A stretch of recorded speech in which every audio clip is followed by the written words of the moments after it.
menyebut salah satu sifat Adam, contohnya menyebut Tuhan bertangan. Ini sudah dapat disebut menyamakan Tuhan dengan Adam. Yang satunya yang beranggapan Tuhannya menyatu dengan dirinya sendiri. Guru sejati dan sang pemberi hidayah. Assalamualaikum warahmatullahi wabarakatuh. Bismillah, alhamdulillah, wa syukuri nikmatillah. La haula wa la quwata illa billahil aliyul azim. Guru sejati dan sang pemberi hidayah. Judul yang kami angkat kali ini, yang disebut guru, penyampai keilmuan secara syariat, keilmuan agama wajib bersanad ke nabinya. Sumber semua ilmu ada dua, sumber yang tidak bersanad berarti bersumber dari iblis atau berguru ke iblis. Yang bersanad ke nabinya masing-masing berarti ilmunya dari malaikat dalam kurung penyampai wahyu dari Allah Subhanahu wa Ta'ala untuk para nabi. Baginda Nabi Muhammad Sallallahu Alaihi Wasallam disebut Nabi akhir zaman karena di zaman setelahnya tidak ada nabi atau rasul lagi. Oleh sebab itu, bila ada yang mengaku mendapatkan bisikan dari gaib, jangan mudah dipercaya. Dan ingat, di akhir zamannya Nabi Muhammad Sallallahu Alaihi Wasallam akan ada ahli fitnah yang digambarkan bermata satu atau bermata sebelah. Si ahli fitnah itu akan mengajarkan akidah atau tauhid yang menyelisihi dengan yang diajarkan para nabi. Oleh sebab itu, kita sebagai umatnya, baginda Nabi Muhammad Sallallahu Alaihi Wasallam atau Nabi akhir zaman, berpeganglah dengan kitab suci Al-Quran walau mungkin kalian bodoh seperti kami.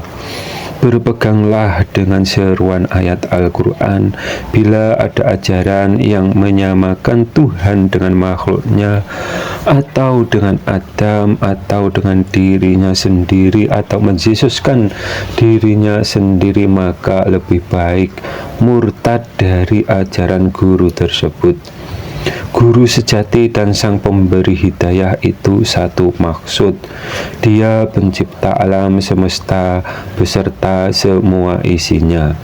Bila ada yang mengajarkan guru sejati dipahami ruhnya sendiri, itu kurang tepat atau salah kaprah. Pertanyaannya, ruh itu dapat berbuat apa, sedangkan ayatnya menyebutkan langit bumi beserta semua isinya diciptakan oleh Allah Subhanahu wa Ta'ala.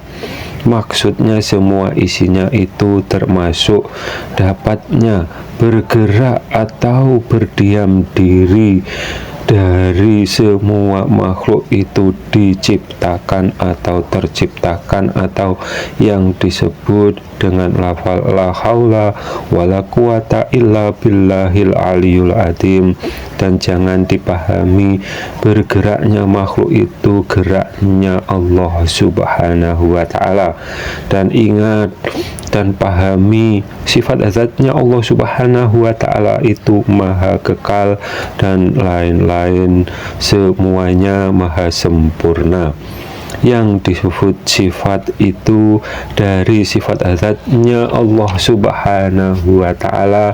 Secara logikanya, kalau dicontohkan ke anak yang telah dilahirkan baru dapat disebut sifat anak tersebut.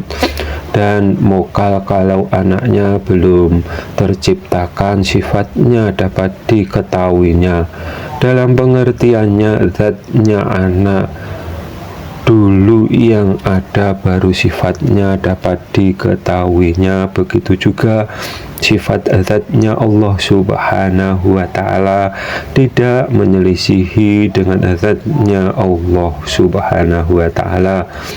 Oleh sebab itu, sifat zatnya jangan dikias lagi atau ditakwil lagi.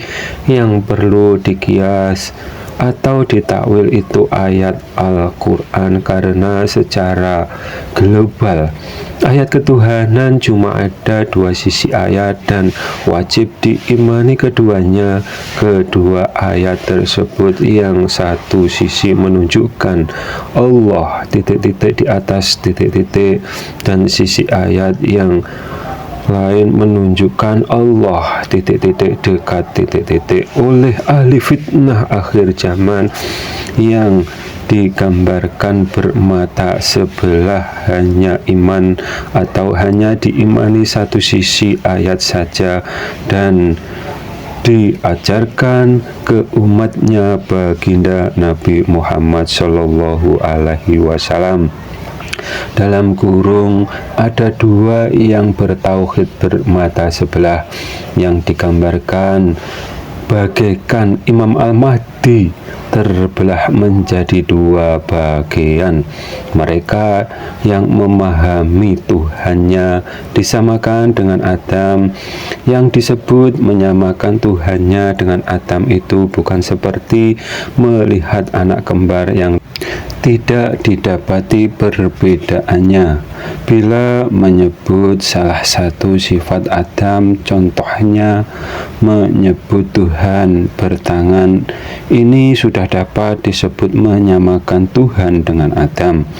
Yang satunya yang beranggapan Tuhannya menyatu dengan dirinya sendiri, karena memahami lafal la haula wala quwata illa billahil aliyul azim dipahami bulat-bulat. Lafaz itu wajib juga dikias atau ditakwilkan. Apabila ada kata yang salah, kami mohon maaf. Semoga bermanfaat dunia akhirat. Akhirus salam. Wassalamualaikum warahmatullahi wabarakatuh.